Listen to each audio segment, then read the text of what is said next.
الله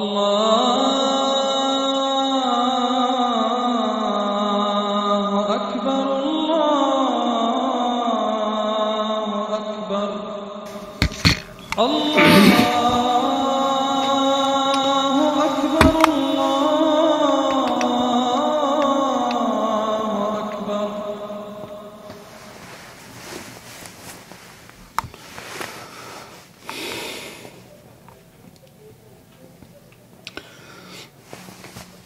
الحمد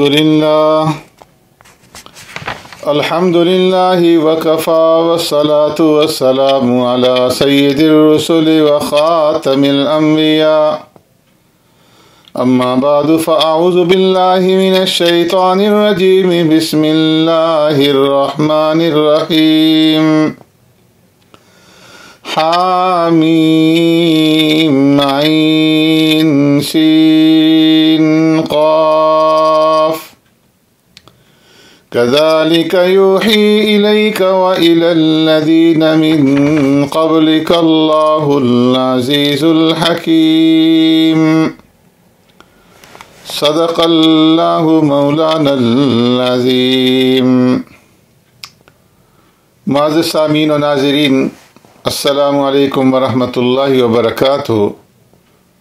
آج میں آپ کی خدمت میں سورہ شورا جو 25ویں سپارے کے اندر واقع ہے اس کے مضامین کا خلاصہ عرض کروں گا۔ شورا مشورے کو کہتے ہیں، اور اس صورت میں اللہ کے منتخب بندوں کے بارے میں ذکر فرمایا گیا ہے کہ وہ اپنے معاملات باہمی مشورے سے طے کرتے ہیں۔ اس لیے اس صورت کے اندر چوتھے رکوع کے اندر وَأَمْرُهُمْ شُورَى بَيْنَهُمْ کے الفاظ اللہ رب العزت نے ذکر فرمائے ہیں، اور اسی سے اس صورت کا نام سورہ شورا ماخوذ ہے۔ یہ صورت 53 آیتوں اور 5 رکوع کے اوپر مشتمل ہے، اور ترتیبی اعتبار سے اس صورت کا نمبر 42واں اور نزولی اعتبار سے اس کا نمبر 62 ہے۔ اس صورت کا زمانہ نزول سورہ حامیم سجدہ کے بعد کا ہے، اور اس کے اندر جو مضامین ذکر فرمائے گئے ہیں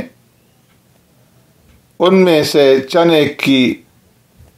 جو جھلکیاں ہیں وہ آپ کی خدمت میں پیش کرتا ہوں کہ اس امت کی اللہ تبارک و تعالیٰ نے امت مسلمہ کو دنیا کے اندر بھیجنے کی اصل غرض جو ہے وہ بیان فرمائی ہے، اور ہدایت دی گئی ہے کہ زمین کے اوپر جب اقتدار حاصل ہو تو مسلمانوں کو کون سی روش اختیار کرنی چاہیے۔ اسی طرح مخالفین کے اعتراضات رد کرنے کے لیے جو اسلوب بیان اختیار کیا گیا ہے اس کے اجزاء کا ذکر کیا گیا ہے، اور فرمایا کہ وہی قرآنی اور رسالت محمدیہ صلی اللہ علیہ وسلم یہ کوئی پہلا واقعہ نہیں بلکہ سلسلہ وحی اور سلسلہ رسالت یہ قدیم سے چلا آ رہا ہے۔ اور فرمایا کہ اختلاف اور انکار بھی یہ کوئی نئی بات نہیں ہے بلکہ ہمیشہ سے اللہ کی وحی کا بھی انکار ہوتا رہا اور رسولوں کی رسالت کی بھی تکذیب ہوتی رہی ہے۔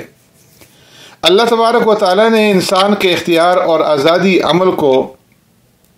اگر معطل کر کے جبراً سب کو امت واحدہ بنانا ہوتا تو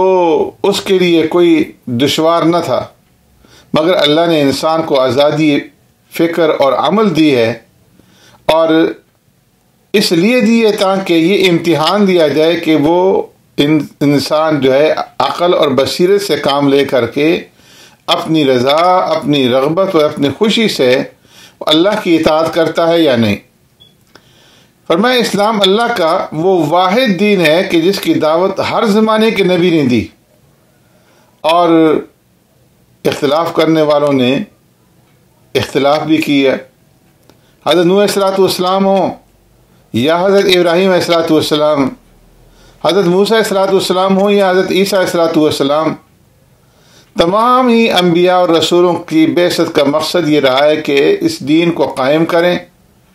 اور یہی مقصد آقا نامدار سرور کائنات رحمت دو عالم صلی اللہ علیہ وسلم کی بعثت اور آپ کی رسالت کا بھی ہے۔ اس لیے مسلمانوں کا یہ فریضہ ہے کہ وہ دین کو قائم کرنے کے لیے جدوجہد اور کوشش کریں۔ مسلمانوں کی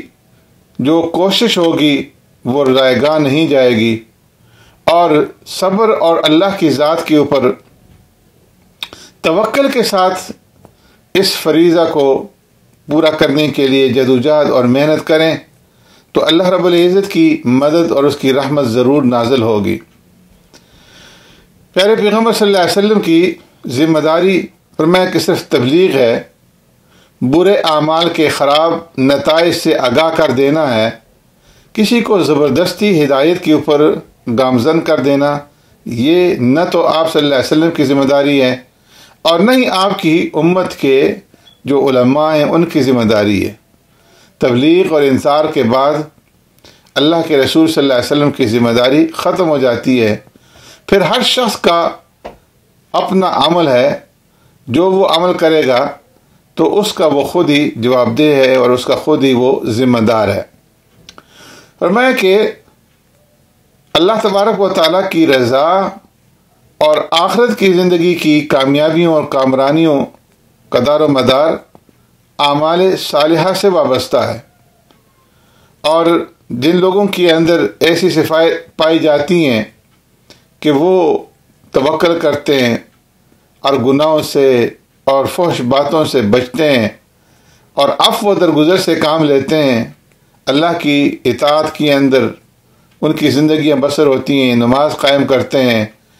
آپس کے معاملات کو باہمی مشورے سے طے کرتے ہیں، اللہ کے راستے میں خرچ کرتے ہیں اور اللہ سے مدد طلب کرتے رہتے ہیں۔ مسلمان کی ذمہ داری اپنی ذات کی اصلاح ہی نہیں ہے، بلکہ فرمایا کہ اپنی اصلاح کے ساتھ ساتھ اپنے اہل و عیال، بیوی بچوں کی اور معاشرے کی اصلاح کرنا یہ بھی مسلمانوں کی ذمہ داری ہے۔ اور اسی طرح اس صورت کے اندر جا بجا مناسب جگہوں پر کفر اور شرک اور انکار حق کے جو برے نتائج ہیں ان سے بھی خبردار کیا گیا ہے، اور کہیں کہیں اعتراضات اور جو شکوک اور شبہات ہیں ان کو بھی دور کیا گیا ہے۔ دوسری مکی صورتوں کی طرح اس صورت کے اندر بھی نظریاتی مسائل سے بحث کی گئی ہے، لیکن وحی اور رسالت کے مضمون کو اس صورت کے اندر زیادہ اہمیت دی گئی ہے۔ قرآن کریم کے اعجاز کو بتلانے اور اس کی مثل لانے سے مخالفین کا عجز ظاہر کرنے کے لیے اس صورت کی ابتدا حروف مقطعات سے ہوئی ہے کہ حروف مقطعات ہی یہ وہ حروف ہیں کہ جنہیں جوڑ کر کے قرآن بنایا گیا ہے۔ فرمایا کہ قرآن تمہارے قول کے مطابق واقعی اگر انسان کی یہ کاوش ہوتی تو تم بھی پھر ان حروف کو ترتیب دے کر کے قرآن جیسا کلام بنا ڈالو، اور اگر پورا قرآن نہیں بنا سکتے تو چلو قرآن جیسی کوئی چھوٹی سی صورت ہی بنا کر کے دکھا دو۔ تمہارے اس کارنامے کا سب سے بڑا فائدہ یہ ہوگا کہ معاذ اللہ آقا نامدار سرور کائنات رحمت دو عالم صلی اللہ علیہ وسلم کو جھوٹا ثابت کرنے کے لیے نہ پروپیگنڈا کرنا پڑے گا اور نہ مالی وسائل استعمال کرنے پڑیں گے اور نہ جنگ کی آگ میں اپنے بیٹوں کو، اپنے بھائیوں کو اور اپنے رشتہ داروں کو جھونکنا پڑے گا۔ لیکن فرمایا کہ اس چیلنج کو نہ تو کل کے منکرین قبول کر سکے، نہ آج کے منکرین جو ہے اس کو قبول کرنے کے لیے تیار ہیں، اور نہ قیامت تک کوئی اس چیلنج کو قبول کر سکتا ہے۔ حروف مقطعات سے سورت کا آغاز کرنے کے بعد اللہ تبارک و تعالیٰ نے پیارے پیغمبر صلی اللہ علیہ وسلم کو خطاب کرتے ہوئے فرمایا کہ اسی طرح تمہاری طرف اور تم سے پہلے لوگوں کی طرف وحی کی جاتی رہی ہے، وہ اللہ جو کہ غالب ہے اور حکیم ہے۔ گویا وہی کا سرچشمہ اولین اور آخرین سب کے لیے ایک ہی رہا ہے۔ جتنے بھی انسان دنیا کے اندر آئے ہیں، اللہ تبارک و تعالیٰ نے سب انسانوں کی رہنمائی کے لیے انبیاء کو بھیجا، اور انبیاء کی رہنمائی کے لیے اللہ نے وحی کی۔ اللہ تعالیٰ اس قدر عالی شان ہے اور شان و شوکت کے مالک ہیں کہ کوئی اندازہ نہیں کر سکتا، اور جس کی قدرت اور ہیبت سے قریب ہے کہ تکاد السماوات یتفطرن من فوقہن، کہ آسمان اوپر سے پھٹ جائیں۔ اسی لیے فرشتے ہر وقت اللہ کی حمد و تسبیح کرتے رہتے ہیں اور زمین والوں کے لیے اللہ سے مغفرت کی دعائیں مانگتے رہتے ہیں۔ پھر اس کے بعد یہ بات سمجھائی کہ انسان کا اصل سرپرست اور رب اللہ وحدہ لا شریک ہے، کیونکہ زندگی اور موت اسی کے قبضہ اور اسی کے تصرف میں ہے۔ اس لیے اللہ کے ساتھ کسی دوسرے کو شریک اور ساجی ٹھہرانا یہ انتہائی نازیبہ حرکت ہے۔ درمیان میں اللہ رب العزت کی عظمت اور جلال بیان کرنے کے بعد پھر وحی اور قرآن ہی کا ذکر ہے، اور ارشاد ہوتا ہے کہ وَكَذَلِكَ أَنزَلْنَا إِلَيْكَ قُرْآنًا عَرَبِيًّا، کہ ہم نے اسی طرح تمہارے پاس قرآن عربی زبان کے اندر بھیجا تاکہ تم بڑے گاؤں یعنی مکہ کے رہنے والوں کو اور وہ لوگ جو اس کے ارد گرد رہتے ہیں ان کی رہنمائی کرو اور ان کو راستہ دکھلاؤ۔ وحی اور رسالت کے مضمون ہی کو پختہ کرنے، مؤکد کرنے کے لیے بتایا گیا کہ اللہ کے نزدیک دین ایک ہی ہے، اور تمام انبیاء ایک ہی دین کی دعوت لے کر کے دنیا میں تشریف لائے۔ ان کی شریعتیں اگرچہ مختلف تھیں، لیکن ان سب نبیوں کا دین ایک ہی تھا، یعنی دین اسلام۔ حضرت نوح علیہ السلام، حضرت ابراہیم علیہ السلام، حضرت موسیٰ اور حضرت عیسیٰ علیہ السلام کو اسی دین کی دعوت کے لیے دنیا میں بھیجا گیا تھا، اور ان کے متبعین کو تفرقہ سے سختی کے ساتھ منع کیا گیا تھا، لیکن اہل کتاب حسد اور عناد کی بنا پر تفرقہ کے اندر مبتلا ہو گئے۔ فرمایا ان کے تفرقہ اور اختلافی کو مٹانے اور قول فیصل سنانے کے لیے اللہ نے ہمارے آقا نامدار سرور کائنات رحمت دو عالم صلی اللہ علیہ وسلم کو مبعوث فرمایا، اور آپ صلی اللہ علیہ وسلم کو حکم دیا کہ آپ اسی دین کی طرف دعوت دیں، اور جس طرح تمہیں حکم دیا گیا ہے اس پر مضبوطی سے قائم ہو رہیں، اور ان لوگوں کی خواہشات کی اتباع نہ کریں، اور ان سے کہیں کہ اللہ نے جو کتاب نازل کی ہے میں اس کتاب کے اوپر ایمان لایا۔ فرمایا قیامت کی جلدی وہی لوگ مچاتے ہیں جو اس پر ایمان نہیں رکھتے، اور ایمان والے تو قیامت کو برحق سمجھنے کے باوجود اس کے آنے سے ڈرتے ہیں۔ قیامت کے بارے میں شک کرنے والے فرمایا کھلی ہوئی گمراہی کے اندر مبتلا ہیں، اور فرمایا کہ اصل زندگی تو آخرت کی زندگی ہے، اس لیے جو شخص آخرت کے اجر و ثواب کا طلبگار ہوتا ہے اللہ رب العزت اس کے اجر و ثواب میں اضافہ فرما دیتے ہیں، اور دنیا کے طلبگار کو فرمایا کہ قسمت سے زیادہ نہیں ملتا، مگر آخرت کے بدلہ سے ایسے لوگ بالکل ہی محروم ہو جاتے ہیں۔ پھر ظلم و ستم اور ناانصافی کے مرتکبین اور عدل اور انصاف کے علمبرداروں کی قیامت کے دن کی کیفیت کو بیان کرنے کے بعد پیارے پیغمبر صلی اللہ علیہ وسلم کے توسط سے امت مسلمہ کو یہ تعلیم دی گئی ہے کہ قرآنی تعلیمات کی نشر و اشاعت میں مالی مفادات پیش نظر نہیں رکھنے چاہیے، اور پھر دنیا کی زندگی میں ایک زبردست خدائی ضابطہ کا بیان ہے کہ اللہ تعالیٰ باطل کو اس کی تمام خشر سامانیوں کے ساتھ مٹا کر کے رہتے ہیں، اور حق کو اس کے تمام لوازم کے ساتھ ثابت کر کے چھوڑتے ہیں۔ اس کے بعد پھر اللہ تبارک و تعالیٰ نے بندوں کی توبہ قبول کرنے اور ان کی خطاؤں سے درگزر کرنے کی خوشخبری بیان فرمائی ہے، اور اس کے بعد انسان کی اس فطری کمزوری کا ذکر فرمایا ہے کہ جب اس انسان کو مالی آسائش اور وسائل زندگی کی فراوانی حاصل ہو جاتی ہے تو یہ سرکشی اور فساد کے اوپر آمادہ ہو جاتا ہے۔ پھر یہ ضابطہ بھی ذکر فرمایا کہ انسان پر تکالیف اور مصائب در حقیقت اس کے اپنے جرائم اور کرتوتوں کی وجہ سے نازل ہوتے ہیں، جبکہ بہت سے گناہوں پر تو اللہ تبارک و تعالیٰ کی طرف سے گرفت اور پکڑ ہی نہیں ہوتی۔ پھر جو یہ صورت آگے بڑھتی جاتی ہے وہی اور رسالت کے ساتھ ساتھ اس کا تعلق جو ہے واضح ہوتا چلا جاتا ہے۔ وہی اور رسالت کے مضمون کے علاوہ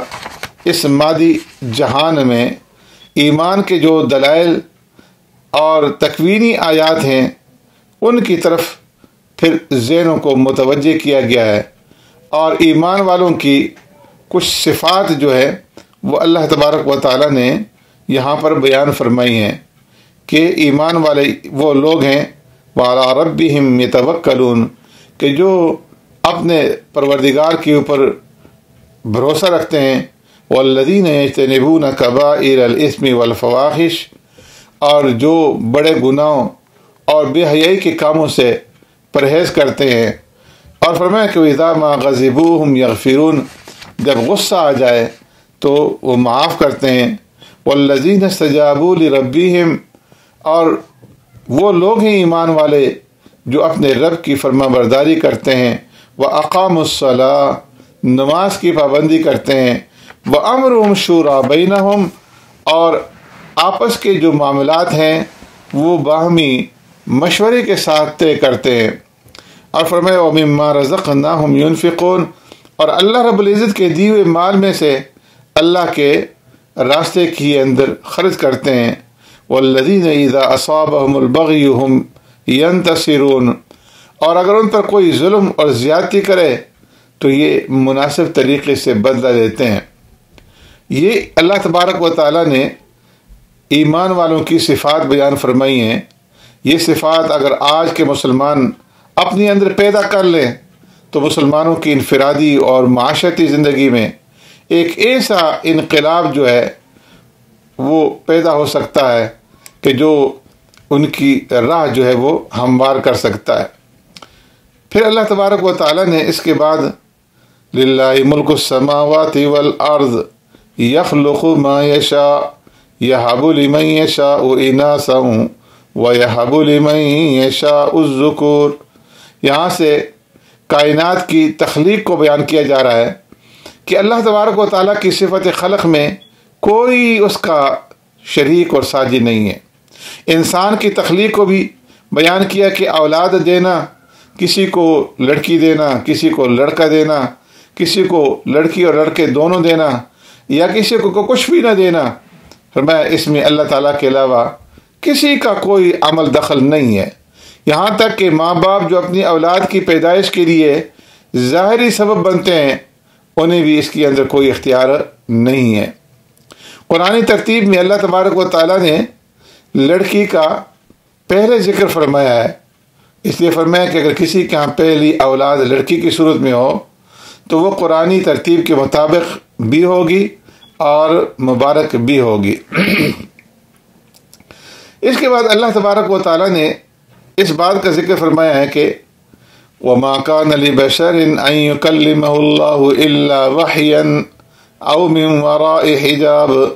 أَوْ يُرْسِلَ رَسُولًا فَيُوحِيَ بِإِذْنِهِ مَا يَشَاءُ إِنَّهُ عَلِيٌّ حَكِيمٌ مشرکین پیارے پیغمبر صلی اللہ علیہ وسلم سے کہا کرتے تھے کہ ہم آپ پر کیسے ایمان لائیں، آپ اللہ تعالیٰ سے بالمشافہ کلام نہیں کرتے جس طرح کہ موسیٰ علیہ السلام نے اللہ تبارک و تعالیٰ سے بالمشافہ کلام کیا تھا۔ یہاں مشرکین کی اسی بات کی تردید کی گئی ہے کہ موسیٰ علیہ السلام نے اللہ سے پردے کے پیچھے سے کلام کیا، اور میں دنیا میں کسی انسان میں یہ طاقت نہیں ہے کہ اللہ تبارک و تعالیٰ سے آمنے سامنے کلام کرے۔ ہاں البتہ جب بات کرنی ہو تو 3 طریقوں میں سے کسی ایک طریقے کو اپنایا جاتا ہے،